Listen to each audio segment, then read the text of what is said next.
Welcome to Beyond Bankruptcy, financial knowledge for all consumers, with your host, Eric Wilson. Through each episode, you'll learn from financial management professionals, collection experts, bankruptcy Chapter 13 trustees, financing professionals, lenders and creditors, and pastors and priests. We'll go beyond bankruptcy into practical, nuts and bolts financial education. You can find this show at www.ericwilsonlaw.com and on YouTube, Facebook, LinkedIn, Apple Podcasts, Spotify, Google Podcasts, and more. Now here's the host of Beyond Bankruptcy, Eric Wilson.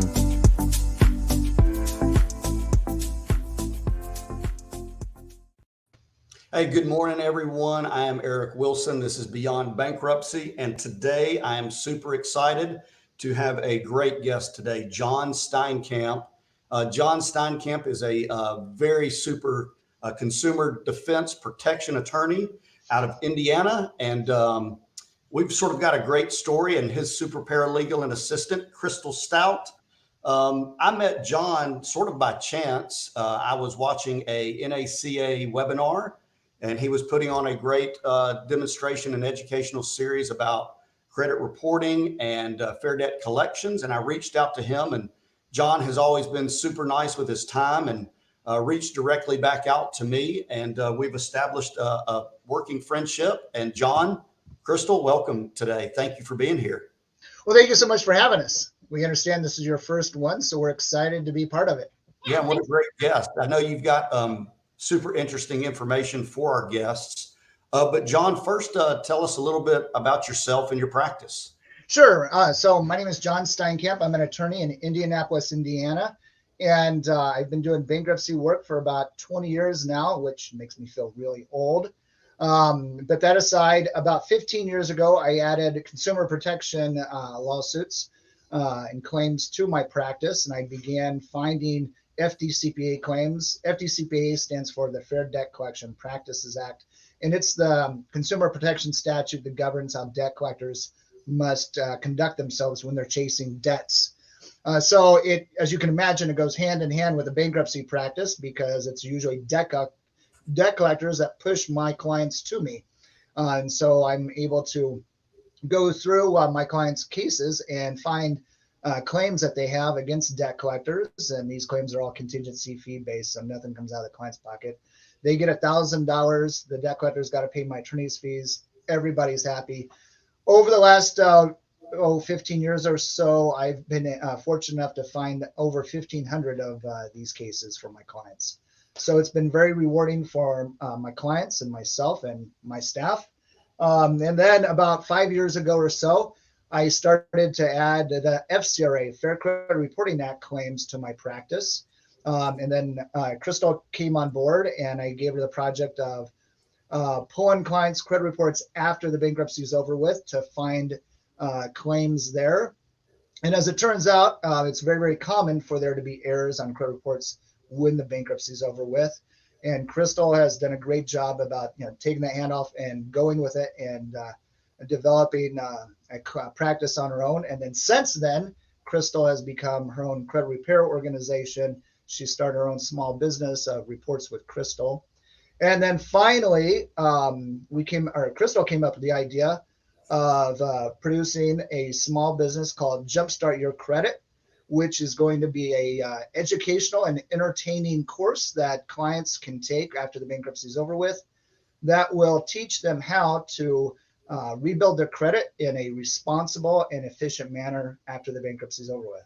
And it's also affordable. Yes. There's a lot of programs out there, but honestly, everybody just wants to make the money. They don't really care about the individual that needs to know the knowledge.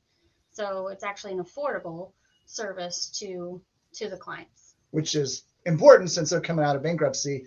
They need all the resources they can get to move forward with their lives. So we kept that in mind because I know my clients often live paycheck to paycheck to a certain degree, like a lot of Americans. And so we needed to make this, again, educational, entertaining, and affordable. Yeah, Crystal, I didn't know that you had such the entrepreneurial spirit about you. That's awesome. Congratulations. Right. Yeah. Hey, and John, I know my consumer bankruptcy clients, the credit repair process and their credit score is such an important part of when they come in and their mindset. So two things. Number one, how did you morph your practice into the FCRA and the FDCPA? And how did y'all come up with the idea of really building upon your practice and adding these other components with Crystal? So the FDCPA, I learned a long time ago. I went to a class hosted by Max Gardner, who is a bankruptcy attorney in North Carolina. And he teaches other lawyers how to find consumer protection claims in their bankruptcy practice. And from that, I realized that bankruptcy or FDCPA work is probably the easiest to integrate into a bankruptcy practice. So I integrated that into my practice about 2010 or 11. And then again, about 5 years ago or so, well, let me back up. In like 2013, 2014, I had a couple of clients who came in after the bankruptcy is over with. They had credit reports in hand. They're trying to correct errors on the credit reports. And these are mortgage companies that are screwing up their credit reports post-bankruptcy. These clients are trying to refinance their mortgages, and to their credit, they had already done all of the work. They had done the disputes, gotten the results, got turned down. The results came back that nothing was going to get changed, and these were serious errors in the credit reports. And so we filed suit on behalf of the clients against the credit reporting agencies and the mortgage company, and turned out these cases were worth a lot of money. I remember I was nervous as all get out before I filed my first one, and I called an attorney in Santa Fe, New Mexico, named Dick Rubin, who is an FCRA guru. And to Dick's credit, he quoted cases off the top of his head, gave me cites to cases that were directly on point, and I added those to my complaint and filed suit. And those cases settled really well for my clients and myself. And then, like I said, Crystal came on board about 5 years ago or so, and I was like, I really want to develop this part of the practice. So it's kind of by happenstance that then I've really gotten into it. I go to the annual conference on the Fair Credit Reporting Act statute every year, and I learn from other experts around the country, and then I take that knowledge and add it to my practice. And where is that one this year? Do you know? Is it the one in? It's in New Orleans. No, so Seattle in about a month or so is the annual Consumer Rights Litigation Conference. Okay. The FCRA conference is going to be in New Orleans, and I'm glad you brought that up. So this year has been just fantastic for me professionally. About 2 months ago, I was invited to be the co-chair of the National Committee of Attorneys who are responsible for producing the FDCPA conference next year.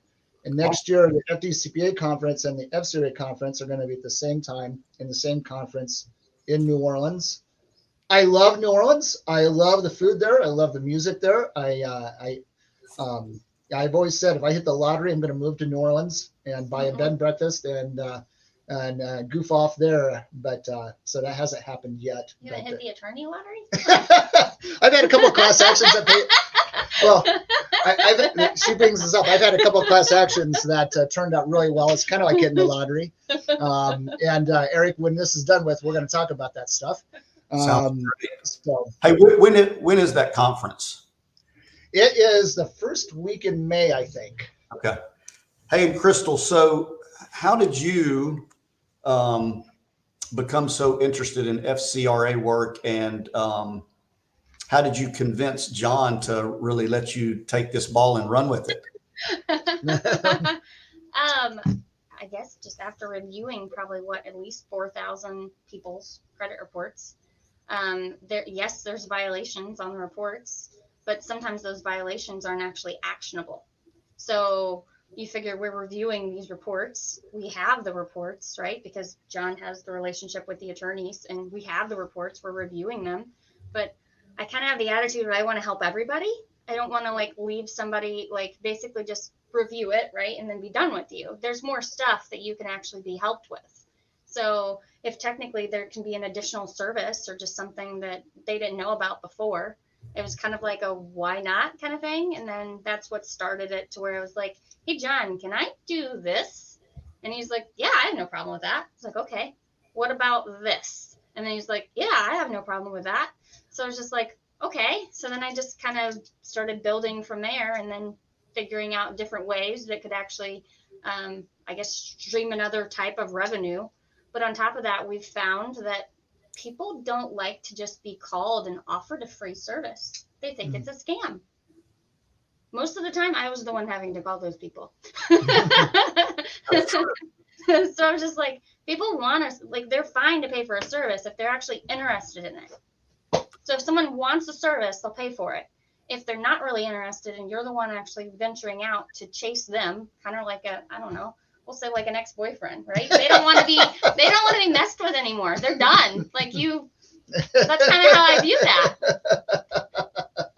I kind of stole that from Dave. Okay. That was his logic. Yes, but yes. Technically, when you're chasing them, they're done. They're not interested. That's Right. true. That's true. Yes. To build on just a couple of things that Crystal said. So what happened over the course of the last few years after kind of word got out amongst the local attorneys that I was doing really well with the consumer protection lawsuits, I had a number of my colleagues contact me and say, hey, John, can you take your system of FDCPA work and FCRA work and use it in my practice and help my clients find cases? And so I do that with a number of local attorneys and other attorneys around the country. So I've been very fortunate in that regard. So when she's talking about 4,000 people's credit reports, that's where all that comes from. It's not just my practice. My bankruptcy practice is not that large. And then another thing to kind of build on what she said,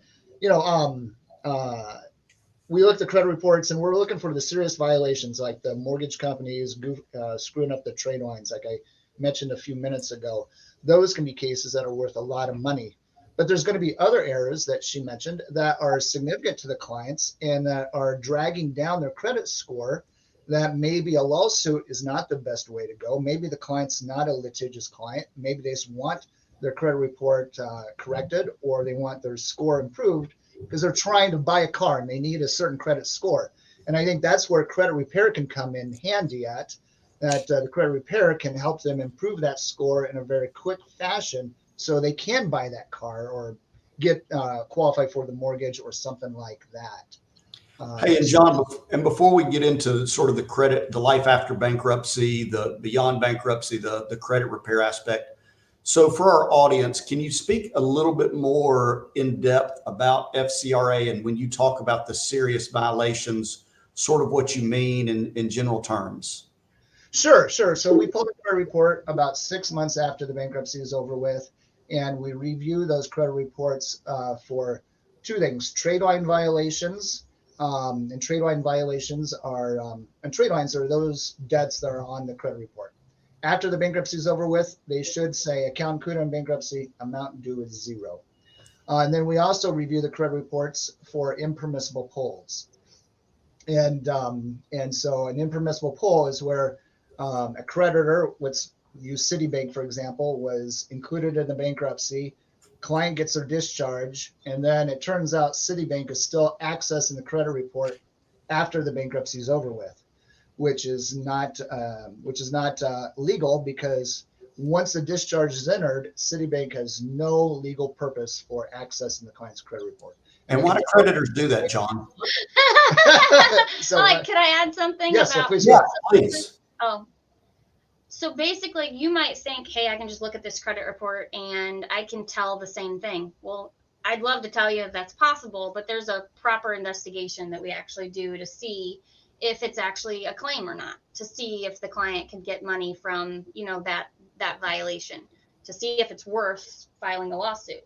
So that's where John Steinkamp and Associates really comes in handy, right? Mm-hmm. So basically, we do a proper investigation for the client to basically verify that it's a case before it's moved on to its next stage. And what can you think of some common errors that we can tell the audience to look for? I think the main thing I'd want to add is if you want to find impermissible pulls, list the debt. Right? Like, right. I don't care. Like, say you owed T-Mobile years ago, list the debt. We're not going to find an impermissible pull if you don't list them. So I hate to say it, but like the SIN legal credit report, if you just integrate that and you're not actually getting bills, You're not going to find them. You may miss creditors. That's So what I tell the bankruptcy side of my practice is, add anything and everything to Schedule F. If you're not sure whether or not the debt was included in bankruptcy, include it. Add duplicates. I add anybody who's ever touched this debt buyers, debt collectors, whomever. Just make sure that it's a no-brainer that this debt was part of a bankruptcy. It's better for the client in terms of making sure that the debts are wiped away in their bankruptcy case, and then it also protects the client down the road and gives the client the opportunity to have these potential claims, because these creditors and debt collectors should not be accessing their credit report, but they do anyway. And so, John, why do you think creditors do impermissible pulls? I have. Go ahead. So I personally think it's to see if they can offer them credit again. Right? They have access to your credit report. They're just doing an account review. Either that, or they didn't take you out of their system when you filed bankruptcy. I think it has more to do with no one tells the computer that the person filed bankruptcy, and there's other theories. So we follow certain trends, and we make notes about trends that we see in terms of various creditors and debt collectors accessing credit reports.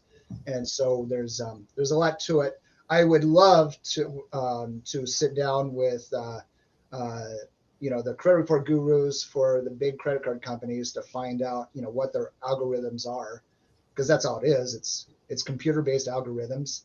But it'd be fascinating to me. I know that sounds like I'm a nerd and I have nothing else to do on a Saturday night, but it fascinates me. Sorry. Go ahead, Crystal. Go ahead. No, the inaccuracies that he was speaking of, though, is pretty much, so there could be something on your credit report. Yes, the debt was listed. It's negative information. So with credit repair, you focus on the negative trade line. So if it's hurting you on your credit report, so I want to make this clear. We don't practice law. We're not practicing law. All we actually do is say this is incomplete and inaccurate information. And most of the time, the funniest part is the data on the actual report itself contradicts itself between the trade line and the payment history. So give the audience an example of that, if you can. So I guess if your credit report says 180 days past due for 3 months, how can your report be 180 days past due for 3 months? That's an inaccuracy, right? There's no way it's accurate. Right. 3 months is 90 days. So how can it be 180 days past due if it's the last payment was only 90 days ago? Or it'll go 180 and then it'll go okay, and then it'll go 180 again. So John, for the audience that may not be practicing attorneys, does that inaccuracy lead to an action, or do you have to give the creditor a chance to correct it? Right, you have to give the creditor a chance to correct it. So there's a dispute process that you have to go through. Basically, the client's got to send a letter to the credit reporting agency saying, "Dear Experian, you're screwing up this trade line. Please change it." And then Experian has 30 days to contact the creditor and find out, okay, what's going on here. That's called a reinvestigation. And actually, it's done very quickly. So that's good news for the client or the consumer, that they're going to get a response probably in about 2 or 3 weeks. It's not going to be 30 days. And then unfortunately, here's the problem though. That response is really difficult to read. Most clients don't get it. Unfortunately, these responses look like junk mail. So the client it's common for clients just to throw it away because it looks like junk mail. And I hate to say it, but I think that's on purpose. But the good news, I suppose if the client wants a claim, the good news is that on a regular basis, changes are not made despite, us sending documentation proving our point. The credit reporting agencies and the creditors don't change it. So then once we go through that dispute process and it's not changed, then under the Fair Credit Reporting Act, we can file suit or take other action.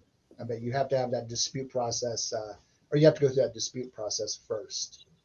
And they don't change it because why? It's just a matter of economies of scale. They just figure they're not going to get sued and they're not going to go to the trouble of changing it. So what they do is typically they go back to the same computer that is in charge of sending out the erroneous information in the first place. And they're like, okay, the computer says this, so it must be right. and no one thinks that this is the same computer that's already committing the error. And so I don't know why they do that, but they do. But go ahead. And then you have to keep in mind, though, when you dispute something, you dispute it directly to Experian, directly to Equifax, directly to TransUnion.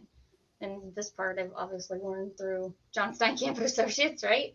And through John, is that basically they have to reach out to the creditor. So you're reaching out to Equifax. They have to reach out to the creditor. And then the creditor is actually supposed to do a complete investigation themselves and verify or say that it's inaccurate and update it. It's that simple.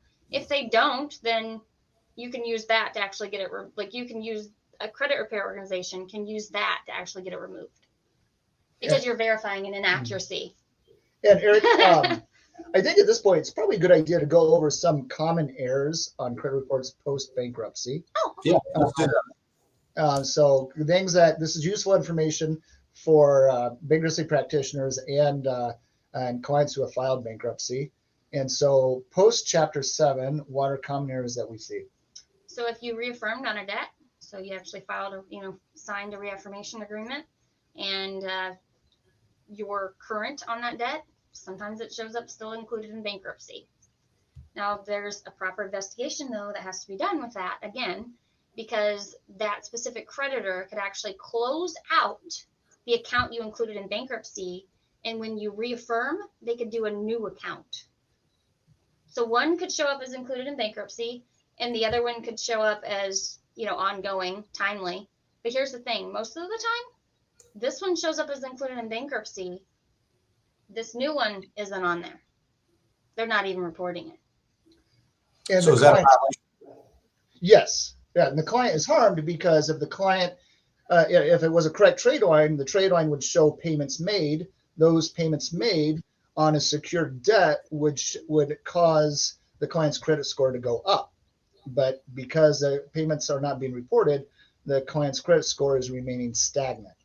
And certainly as a bankruptcy practitioner, that's one of the reasons that we want them to reaffirm, is because we do want them to rebuild their credit with the accounts that they're having no trouble paying, correct?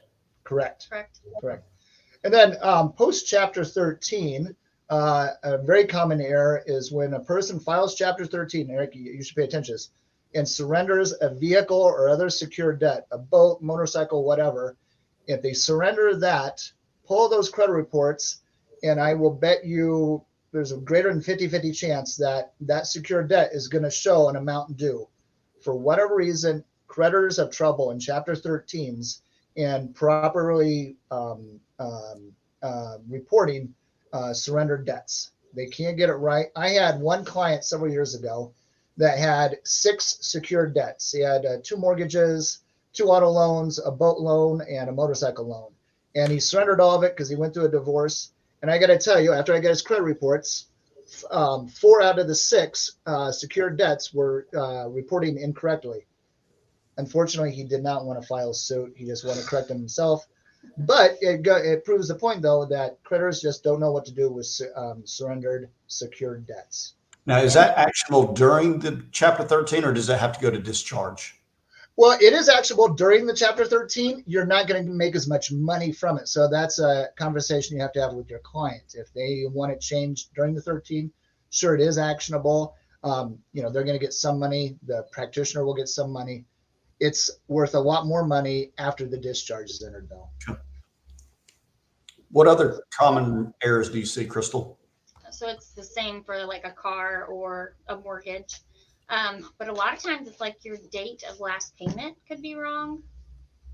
And it could still show a balance. So it could show a charge off. It could still show a balance on a debt that was included in the bankruptcy.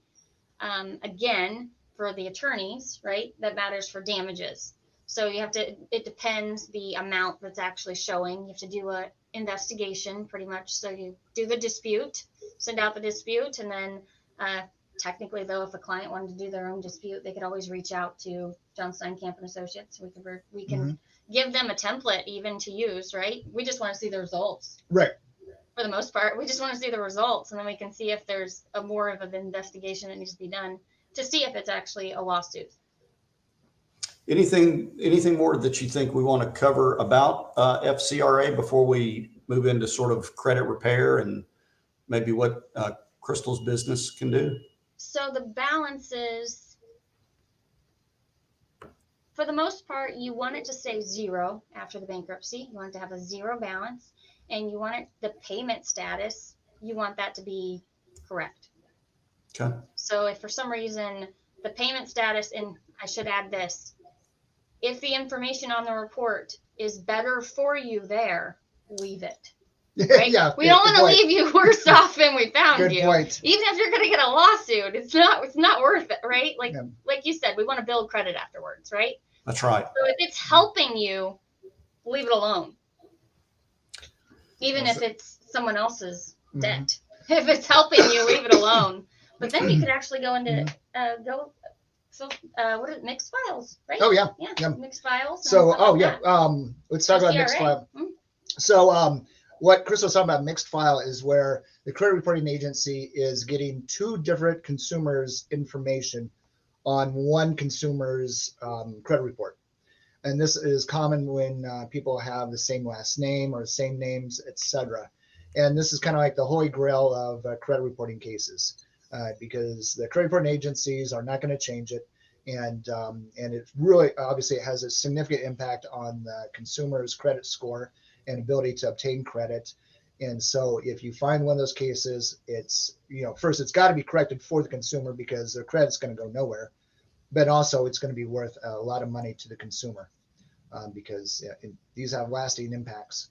But before we move on, I just want to say that I think it's important that anybody who files bankruptcy gets their credit reports about 6 months after the bankruptcy is over with to ensure that they are correct.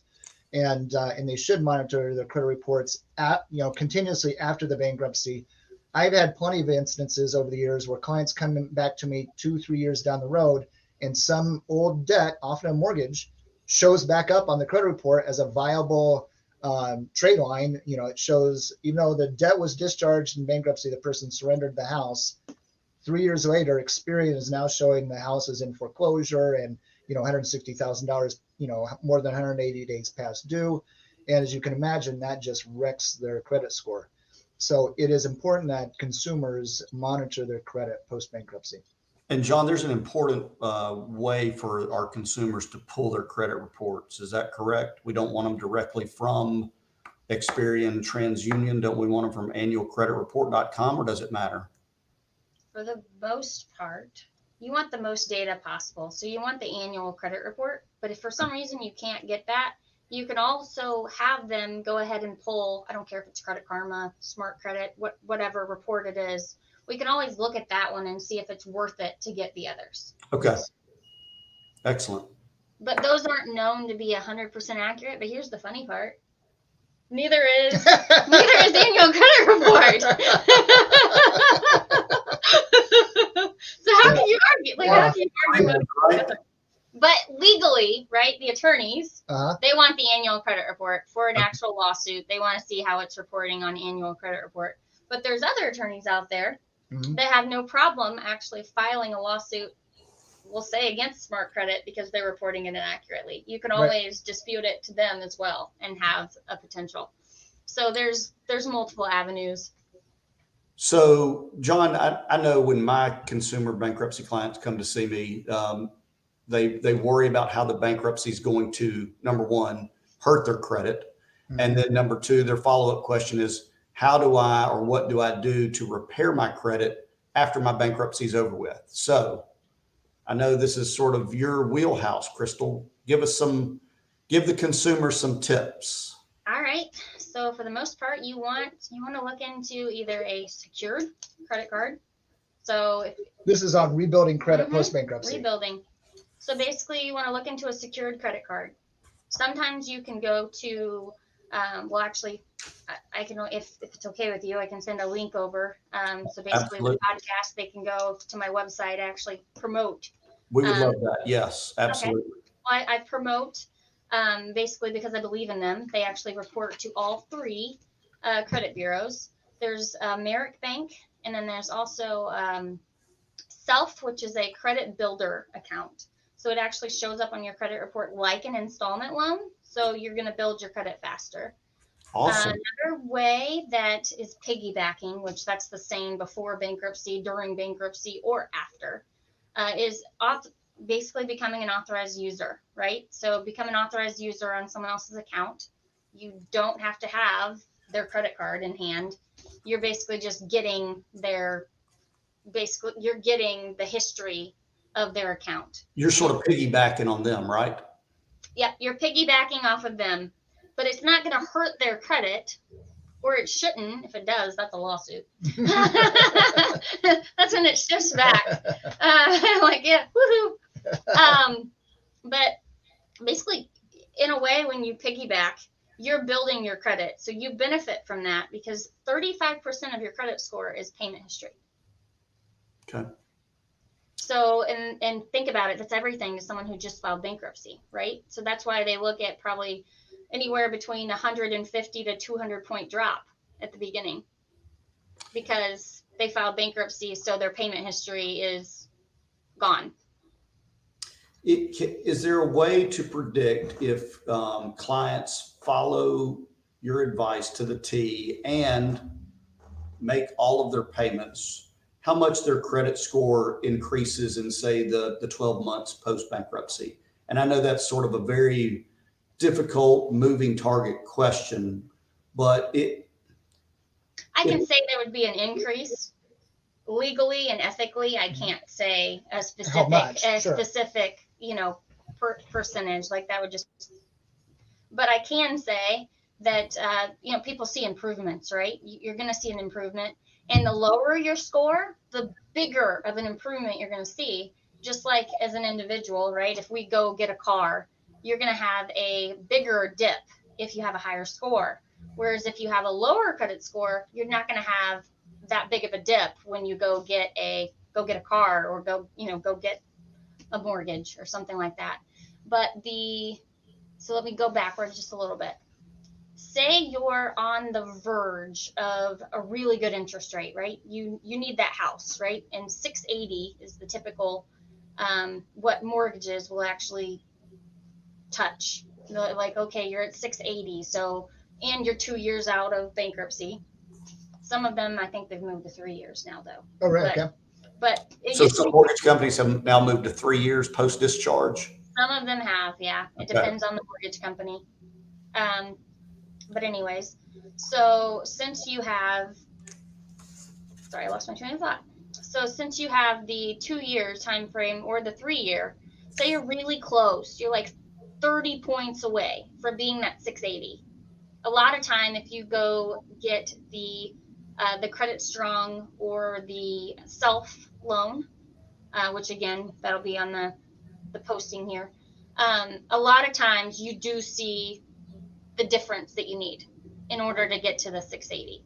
Now, I hate to say it, but I can't, right? I can't fully predict what's going to happen, because knowing my luck, I would say that, and then your mortgage is going to show up again, right? So then you're like, well, you promised this. And then I'm like, well, I didn't predict that your mortgage company was going to show up magically, right? So that's something else we got to dispute. I think the important message, though, is to get on track and start rebuilding your credit immediately post bankruptcy. Mm-hmm. Especially if a middle-aged person, you have to have credit. Yep. If you've got kids, you need credit. To buy stuff on the internet, you need to have credit. To rent a car, reserve a hotel room, you've got to have a credit card. And so the biggest problem clients make, or biggest mistake they make, is that they're gun shy. And I get that. Post bankruptcy, they're probably a little bit worried about getting in debt again and trying to get a credit card. But I consider credit cards a necessary evil in this world. I think everybody should have at least one in this world. And what I tell clients is get that credit card. Do not run a balance. Do a couple of swipes, gas, groceries, whatever, each month. Pay it off in full each month, and then do the cycle over and over again. And over the course of 12 to 18 months, that credit score is going to go right back up. That's exactly my advice too. And I've found that it works perfectly. And, we try to teach them that it's not necessarily the credit card itself. Like you said, it's a necessary evil, especially in today's time. It's how we use them, and if we use them responsibly, and like you said, use it for a designated purpose, a small purpose each month, and pay it off, and then do it at the same thing each and every month. That number one, it builds your credit, and also it builds some very healthy financial habits, I think. Oh, I agree. Yeah, budgeting post bankruptcy is very important, and self-discipline. Say no to yourself once in a while is very, very important. I made a note here. I want to dispel some myths that are out there.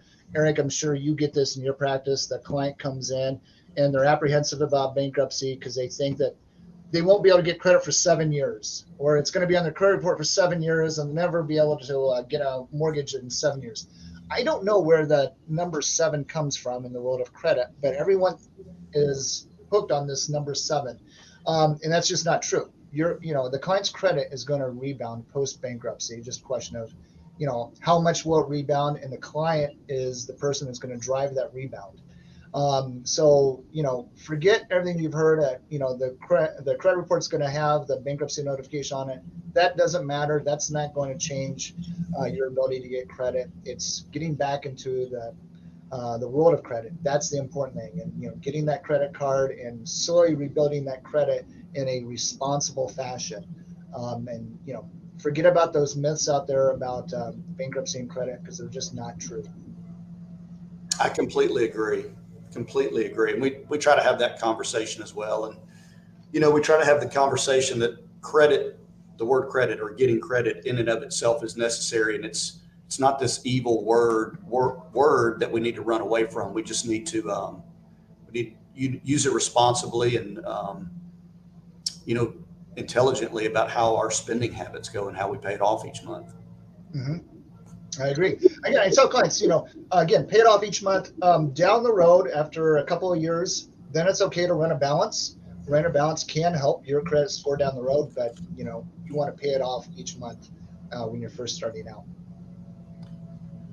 What else, guys? Y'all have been awesome. So there's so for the credit repair world, pretty much you have there's inaccuracies on your credit report, and where my company comes in is your average person. Heck, if I had to do it myself and I didn't know how to do it, I wouldn't know where to start, right? It's overwhelming to know where to start.